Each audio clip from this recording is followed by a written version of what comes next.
Selamat sore, jadi kesempatan kali ini saya itu akan menjawab pertanyaan Q&A yang kemarin saya berikan di Instagram. Jadi kita lihat dulu ya Q&A-nya kayak gimana. Dari video di situ nanti kita bakal jawab pertanyaannya. Oke, kita lihat dulu videonya. Halo, saya ingin bertanya bagaimana kaitan diet keto dengan penurunan berat badan, karena yang saya baca diet keto ampuh untuk menurunkan berat badan, dan jika memang itu direkomendasikan bagaimana cara melakukannya. Sekian, terima kasih. Menjawab pertanyaan Ibu, saya perkenalkan terlebih dahulu, saya itu Indri Veronica dari Ahli Gizi Stikes Mitra Keluarga. Nah, baik bersangkutan dengan apa yang Ibu tanyakan, saya akan menjelaskan mengenai apa itu sebenarnya diet keto. Nah, diet keto ini sebenarnya adalah diet di mana karbohidrat itu diturunkan dan lemak itu dinaikkan.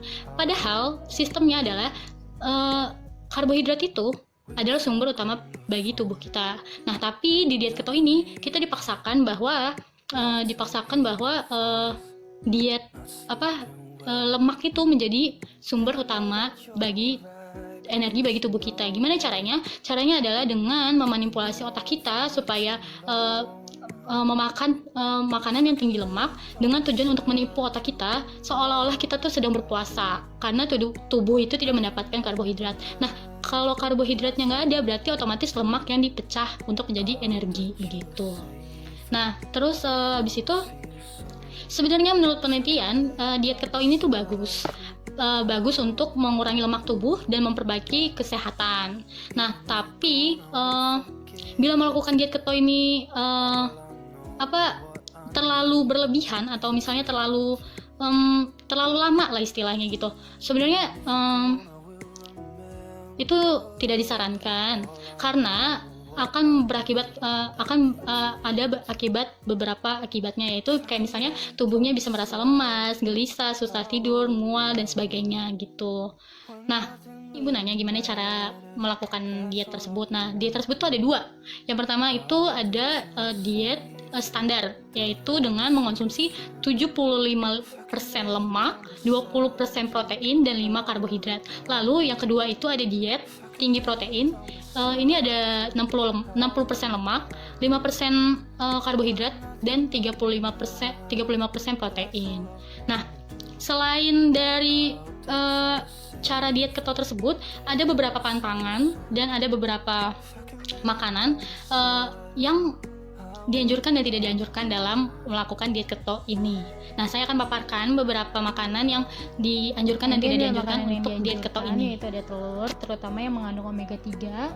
Kemudian ada ayam, kalkun, lalu ada steak juga, lalu ada sosis, pokoknya olahan daging lainnya. Lalu ada mentega, keju, krim.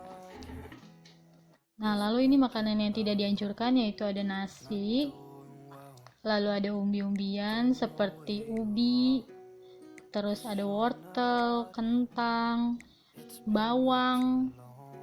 Nah, ini yang terakhir yaitu makanan yang tidak dianjurkan ada makanan manis.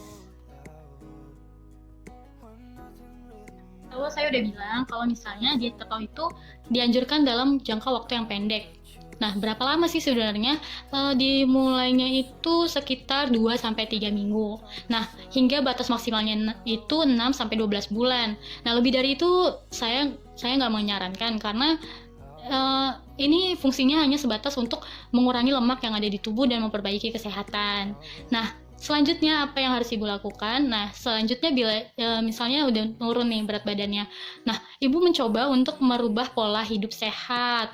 Nah, hal tersebut untuk kenapa sih kita menghindari diet keto ini itu panjang gitu durasinya, untuk menghindari bila terjadi gangguan kesehatan yang fatal gitu loh. Nah, sekian paparan tentang diet keto yang dapat saya sampaikan. Sebenarnya menurut saya diet itu semuanya bakal berhasil, akan tetapi dengan memenuhi syarat-syarat yang berlaku, lalu dengan komitmen dari ibu sendiri gitu loh.